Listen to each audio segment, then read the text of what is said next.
জাতিসংঘ, ন্যাটো, ইউরোপীয় ইউনিয়ন সহ পৃথিবীর প্রত্যেকটা শক্তিশালী সংগঠনকে বলতে চাই, সীমান্তের কাঁটাতার তুলে দাও।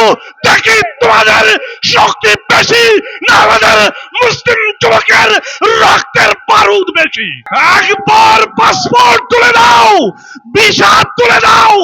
দেখো ফিলিস্তিনের মাটিতে পৃথিবীর সকল জনপদে ইনসাফ ছাড়া আর কিছুই থাকবে না।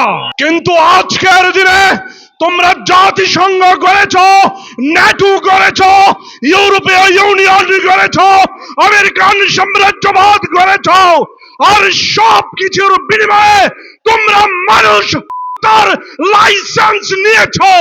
আমরা সারা জীবন রক্তের নজরানা দিয়েই মুসলিম জাতিসত্তার প্রতিষ্ঠিত করেছি।